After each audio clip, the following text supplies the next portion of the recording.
So we're going to go ahead and get started. But first, I'm going to go ahead and give the medical disclaimer.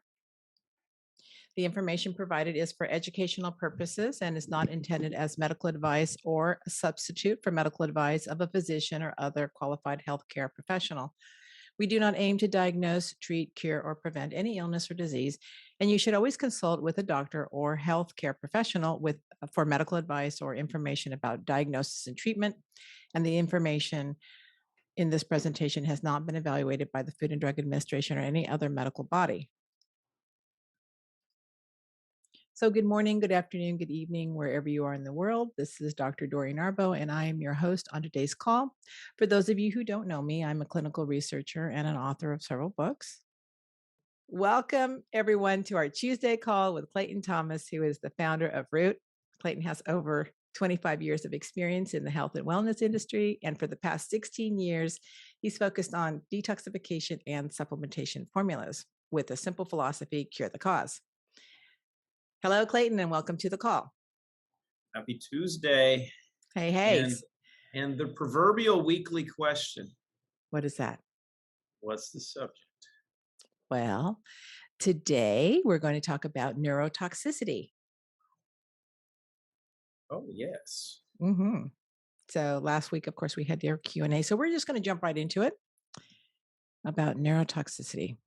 We did this back, oh gosh, when we first started doing these calls, but I thought it would be nice to revisit it because there's some new changes that I thought were really interesting to talk about now, especially what's going on. So neurotoxicity occurs when the exposure to natural man-made toxic substances, which they call neurotoxicants, alters the normal activity of the nervous system. So this eventually disrupts or even kills neurons, key cells that transmit and process cells in the brain and other parts of the nervous system. Neurotoxicity can result from exposure to substances such as drugs, like, for example, chemotherapy, radiation treatment, organ transplants, as well as exposures to heavy metals such as lead, mercury, and also, of course, cadmium, certain types of foods and additives, pesticides, industrial cleaning solvents, even cosmetics, and some natural occurring substances. And symptoms can appear immediate or after exposure, or can also be delayed. So neurotoxicity is really a fascinating field, especially in the aging population. And what's interesting is the correlation of heavy metals and sound sleep between Parkinson's and Alzheimer's, which goes in hand with the glymphatic system, which we discussed a few weeks ago. So we just want you to see the connections along the way because there's new things. I mean, literally new things that just became available a couple days ago. So Parkinson's was first described by a physician, the physician Galen, in AD 175, but the name itself comes from a London doctor named James Parkinson after his essay on shaky palsy in 1817. Parkinson's disease predominantly affects dopamine producing neurons in specific areas of the brain, leading to a reduction of dopamine in the brain. And this plays a vital role in regulating the body's movements, which is responsible for many of the symptoms in Parkinson's disease. And the onset occurs in people over 50. However, some experience symptoms as like, for example, under 40. And more men are likely to get Parkinson's than women. So this is an article that was fresh off the press, October 28th, 2021. And in the past 2 decades, Parkinson's disease has increased by 63%. So researchers say that this cannot be explained by the aging population. Something's happening. So the higher death rate among Parkinson's patients may be partially linked to increased risk, which is becoming more common due to worsening environmental factors such as elevated exposures to pesticides, heavy metals, air pollution, and herbicides. So I thought this was really interesting that this is happening. I mean, it's really significant, this 63% increase. And there's something also new that in patients with Parkinson's disease, the dopamine producing neurons and the microglia cells, this is actually the immune centers or the immune cells of the brain. So they accumulate fatty molecules that may promote inflammation and disease progression, according to this new study. Researchers suggest that therapies capable of restoring the balance of the fatty molecules between the brain cells could lessen disease progression. So that was a really interesting study in terms of what they're looking at, and they're looking at two different types of lipids. They're looking at triglycerides and diglycerides. On the fun part, and I don't know if you'll dive into this, is we look at neurotoxicity and neurotoxicology, but there's another component that the medical establishment has helped create in this environment, and that's through the use of statins. When the, and you could make an argument of this being intentional because of the knowledge that's really available. But the highest concentration of triglycerides and cholesterol is actually in your brain, and taking statin lowering or statin drugs to lower your cholesterol is actually um, a primary cause for neurodegeneration over time because of the lack of cholesterol that's pulled Yeah, out of so your. there you have the other side of the coin, right? Here there's too much, and then you have the other side where you don't have enough. And when you look at the too much aspect, it goes into many of the conversations that we've had before of what fat is. Fat's a storage medium, right? For heavy metals, other environmental toxins, and a protective mechanism for the body. So we know that lead, aluminum, and mercury are highly neurotoxic. So if they were to build up in the brain, or if you had more in your body and they cross the blood brain barrier to go where they are, your body would do what it can to try to sequester them, because if they become loaded in your brain and in your neurons, you can cease to function. So much like a fatty liver, you can have a fatty brain if you're really toxic. Right, which begs the question about, lifestyle and obesity and all these other issues that play into it, and certain types of vitamins as well, which we will get into. Oh, So let's look at Alzheimer's. According to the National Institute of Aging, Alzheimer's disease is named after Dr. Alzheimer's. In 1906, Dr. Alzheimer's noticed changes in the brain tissue of a woman who had died of unusual mental illness. Her symptoms included memory loss, language problems, and unpredictable behavior. And after she died, he explained her brain had found many abnormal clumps. Now we call this amyloid plaques, the tangled bundles of fibers, and which we call tau or the tangles.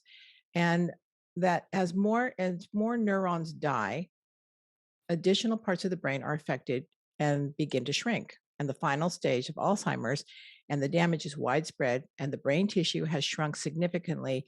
And most people, now they say most people experience symptoms in their mid 60s, but now we're seeing something completely different that's happening. So this is just hot off the press. Actually, this we found this yesterday.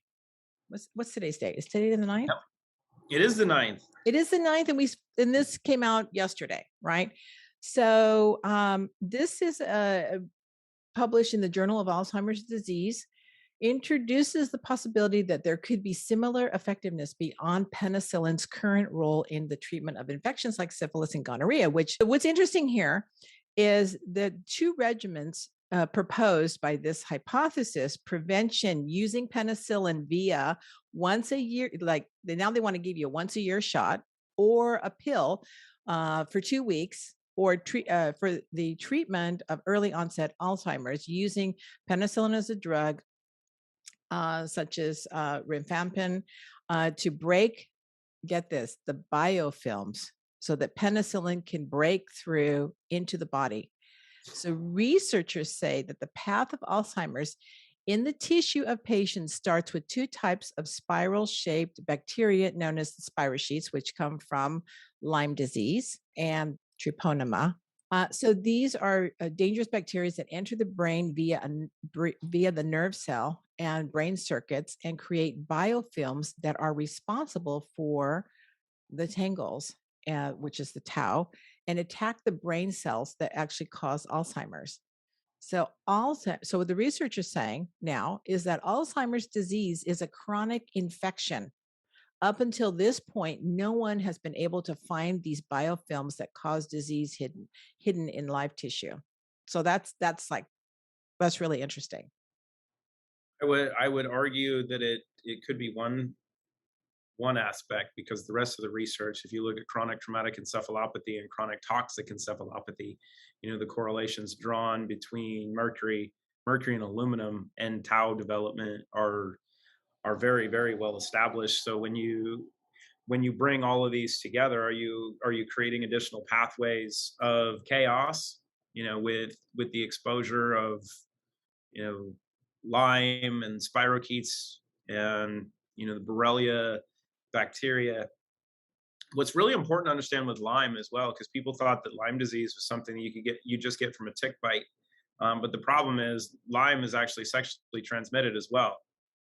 But unlike syphilis and gonorrhea and such, where you actually have pretty good indication of what you've contracted, Lyme is something that you can contract, and for 5, 10, 15, 20, 25 years will actually remain dormant until they start to create chaos. So it puts you in a really precarious position. And looking at the neuro aspect, it's something that could go right to your brain and cause those problems, and you never get to see anything until later on, when your memory starts to decay and you start to suffer. It's interesting. Well, some beg to differ that it could be sexually transmitted. I'm looking at studies now about that. So There was we'll have. actually a phenomenal documentary that was done, um, like 15 years ago, and they followed multiple people with Lyme, and there was a couple. There was a woman with Lyme and her boyfriend, and they Mhm. followed these two. As I think it's where the book Fire in My Brain started. I can't remember the name of the documentary, but it's on Lyme disease. They followed her. He was fine. She was the case study, and they went through this entire process. And at the end of the documentary, they talked about having the follow up. But what they mentioned after the completion was that through the process, her boyfriend then started to show signs of Lyme. And in the second movie, the second documentary, they talked about how I think they had broken up, but he had Lyme disease as well from her. So it's the interesting part of transmission. And if you think about it, bacterial transfer is not that difficult between two parties if they're very close. Mhm. Well, it's very interesting. But there's another thing too, and we'll move on. Let's put that there. You hit on that one. Yes, but this just came out too. It's not just Parkinson's, but it's also Alzheimer's, right? So again, we can look at lifestyle, for things like this, things that we can actually change. And basically, again, it's about education, right? Educating people to look at these things and to have a better lifestyle. But I thought this was interesting about these fatty acids, that they were that the buildup, they build up slowly with normal aging, but the process it's actually accelerated by someone who may possibly have a genetic predisposition for Alzheimer's. Well, and that's where you take the correlation of uh, Parkinsonism, right? I won't say Parkinson's disease, but Parkinsonism. And Parkinsonism? oh, I think it's Parkinsonism. Either one. It's Yes, uh, it's a Parkinson's like syndrome. Mhm. and the progression. You could almost guarantee that if someone had Parkinson's, that if they live long enough, they're going to have Wat Alzheimer's, eigenlijk niet te doen, maar because they've Mhm. already progressed through that phase. But it's really interesting that people think that Alzheimer's just develops like when you hit your 50s or your 60s, but actually they've done studies that show that it's actually starting like as early as in your 20s. It can, and that's where you bring in what they'll say, the genetic component, but much like every other issue, whether we look at Down syndrome or even sickle cell trait, where we've thought that they're actually genetic conditions, they are conditions that are caused by damage to chromosomes, but it's mercury in early fetal development that causes the damage. So the issues that we think are actually genetic are still environmental. It's just how the impact takes place early on in development, which gets back to the primary point that this is all environmental in nature. And this is where the combination of CTE comes in, right? When you talk about 20-year-olds seeing, neuro issues, the level of mercury, the level of aluminum, cesium, strontium, cadmium, lead being a big Oh, one, you can go with the big three. it's it's causing the issues.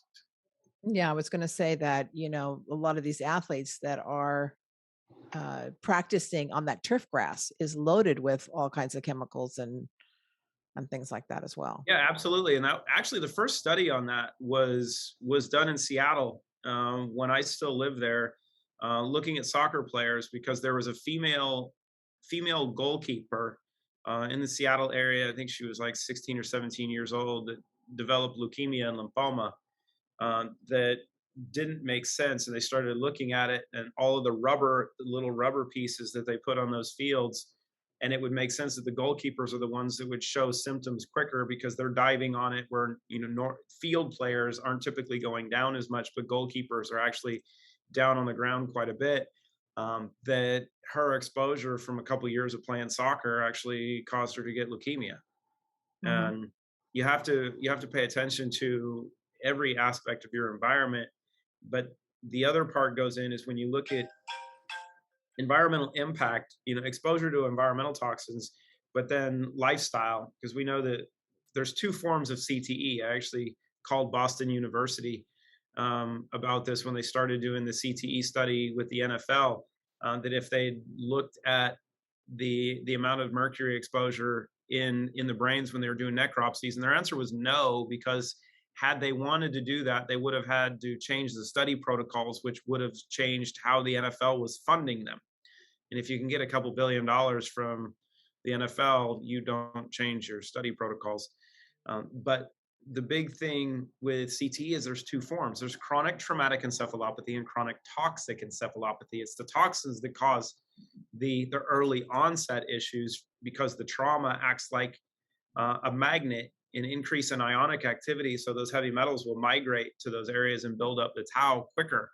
mm. And that's how you see earlier development of tau and issues, because of impacts or activities that allow these to migrate to one area much earlier on in life. Well, and as you were hitting on, I mean, the common thread between these things are first and foremost like heavy metals. Heavy metals, also such as iron, copper, lead, manganese. These are also involved in neurological diseases, and they're most often associated with abnormal environmental exposures, abnormal accumulation of heavy metals in the body, just as you mentioned, and increasing recognition that, of course, heavy metals normally present in the body may also play a role in disease pathogenesis through the free radical formation as well. So, and then this was about manganese and iron. So, researchers discovered that high levels of manganese and iron in patients with Parkinson's disease, and they recently discovered was this chronic exposure of manganese. They have high levels of misfolded proteins uh, called alpha sinulin, and in their blood, which is a protein found primarily in neurons and accumulates in the form of Lewy bodies and affects people with Parkinson's and also different, some other forms of dementia. So, current research shows a possible connection between development of Alzheimer's and heavy metal buildup in the brain and the body. In fact, heavy levels of iron were first reported in the brains of people with Alzheimer's disease in 1953. And since that time, it's been shown that cadmium and iron, as well as zinc and copper, are also associated with the hallmark of Alzheimer's protein clumps into two types of plaques, uh, the amyloid and the tau tangles in the brain. So scientists also found that there's an accumulation of heavy metals that contributes to this sticky protein in the brain that causes this damage. And then there's new research that shows that exposure to cadmium, whether it's smoke, makes you more vulnerable and increases your risk for Alzheimer's disease, especially if you're a man. And then we have circadian rhythms. They are intertwined with the neurodegenerative diseases, as are metals. And understanding this interplay between the two factors and health and disease will contribute to healthier aging.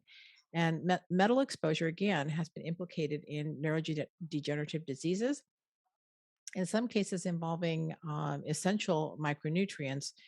But again, this is the manganese, the copper, and the zinc that involve other cases involving metals that have no biological role but are toxic to living system. Again, the lead, the mercury, the cadmium, and the aluminum as well.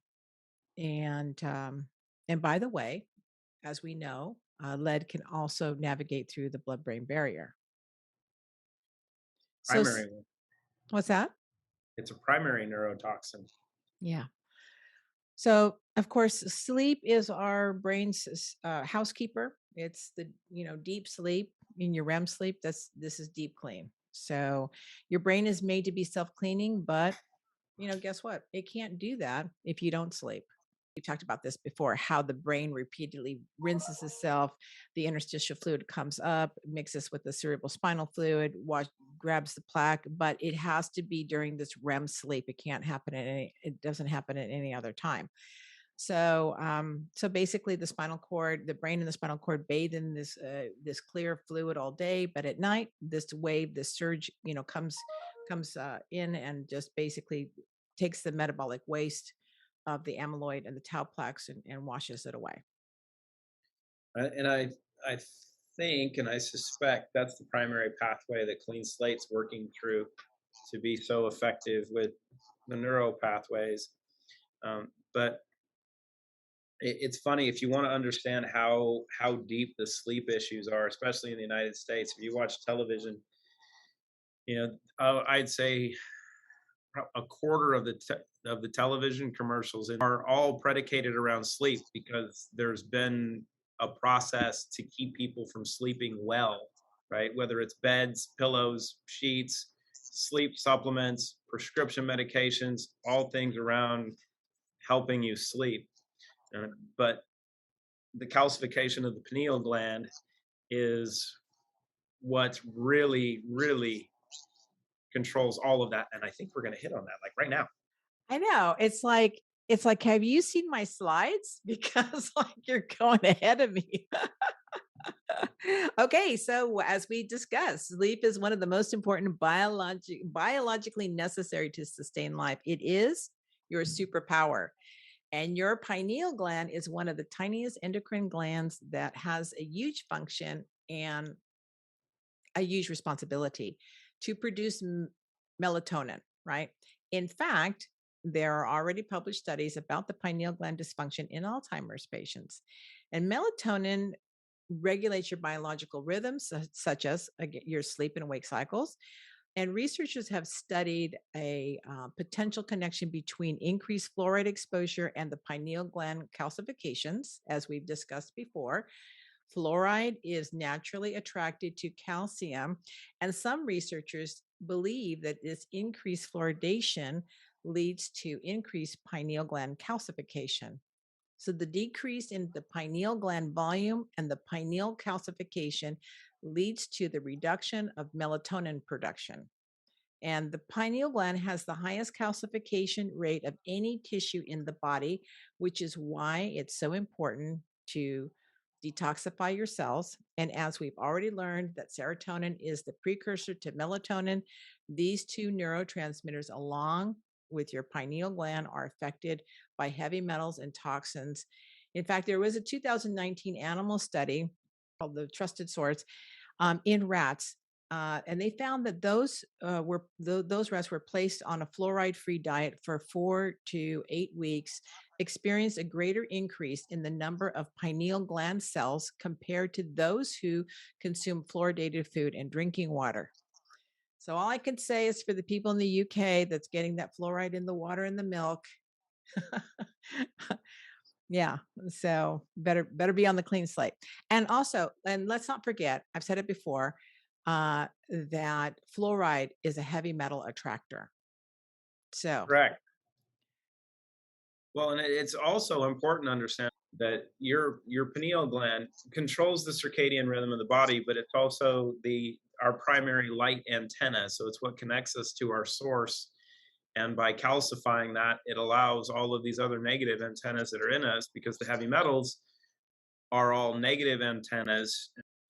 But when you look at I think the important part is to understand the current environment, and brain health, as you hit on initially, comes in multiple forms, right? Because one, most people argue now that there's two brains. Two, you have neural pathways, you have neurotoxins. You've got to go get those, and that's what Clean Slate is so effective at doing. But the other part is when we touch on spirochetes and we touch on bacteria and we hit on mold and fungus and such, those go in two different areas. They're going to destroy the microbiome in your gut, but some of them can also go to your brain. So how do you do that? Well, how do you fend off a lot of the mold and fungus and parasites and such? That's where Restore is highly functional. It's what it was designed for.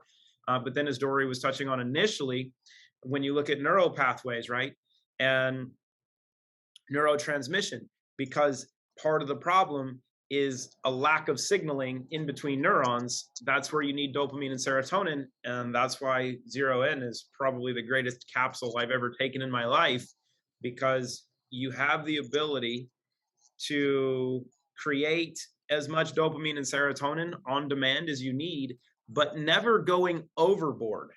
What happens is you can boost your dopamine and serotonin levels, and then instead of going really high really quick, which we touched on in the addiction piece that we've done on YouTube, is having it prolonged. So you've got a high level of dopamine and serotonin available for an extended period of time, which allows you, based on your intention, to do the things you want to do better. No, I think the key thing is, if you want to take care of your brain, you have to do it in multiple facets. You've got to clean it up. You've got to make sure that you're removing the toxins that you've been exposed to and your continual exposure, but then also feeding your brain the other goodies that it needs just to function.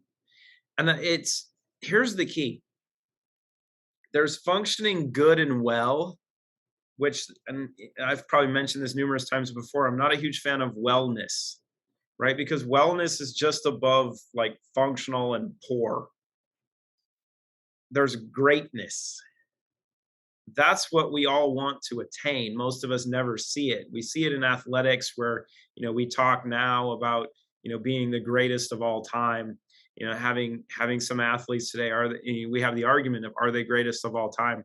The real cool part is in some sports, we are working with the greatest athletes of all time in their fields. And since they've started on Clean Slate and Zero In and Restore, they're better. So there's always room for improvement. If no matter where you are, what you've done, what level you've attained in performance and function and cognitive development, there's more to be done. You have more room. And that's what's really, really unique about being here. And even if you've been using other products for detoxification or for brain health and such, there's room for more. Whether we're talking nootropics, like products that would say be in the same category as Zero In. If you're talking about detox products that might be claimed to be in the same category as Clean Slate. If you're using other stuff and you start using these, you'll find that there's other levels of performance that you never imagined. Here's one of the key things. We already have this case study done, and this is how I keep this really, really simple. And I think we do need to start posting it because the International Science and Nutrition Society has this and put it out, and we'll be doing some more stuff. But what was found with actually the world record holder in outdoor distance swimming. So you talk about an endurance athlete and an elite endurance athlete. But in a 30-day initial trial, and we've done a longer case study with him, but in his first 30 days, his reaction time was really, really important. And it doesn't matter the type of sport or actually the type of activity that you're in. And I'll use another instance here in a second regarding zero in. But with use of clean slate and zero in over 30 days, his reaction time dropped by 40%. Now, this isn't a weekend warrior that was only doing a little bit of work, and a 40% improvement can be done by natural performance enhancement such. This is the world record holder in his field that had his reaction time improved by 40%. You do that with any sport, you basically can create a new paradigm. Dopamine decreases fatigue. You don't fatigue physically. It keeps you from fatiguing. It increases reaction time. It increases speed. But if you're able to naturally and biologically, properly, safely, and beneficially, there's an article that was published studying Olympic athletes that shows that elite Olympic athletes have higher levels of dopamine and use dopamine differently than other well-trained athletes in the same sport. Neurotransmission is the differentiator between being super elite and being good or great. You want to be the best, function better. So if you're talking to athletes, and this is what I would love to see, because we have some of our members that are world champion chess players. You definitely should be using the Trinity. And what some of our athletes had proven last year, using clean slate right after exercise, I think like 5 to 10 drops right after exercise flushes lactic acid. I mean, so from a performance standpoint, it's amazing. The other cool part, we'll have the collaboration going, I think, starting next week. We have a Mr. Universe that's with us now. I mean, so I got to give, I know Marco's doing the post. Ty's got a little more muscle than we do. But one thing that I will have Ty do, Ty OG, you can look him up, Mr. Universe. He's deeply rooted now. Took him about a week to really get a feel for stuff. Okay, everyone. Happy Time to say Tuesday. good night. Bye. Bye-bye. Good night. All the best. Take care. Bye. Thank you. Bye. Okay, bye-bye. Later, everybody. Bye-bye. Later, later. Okay, Jay.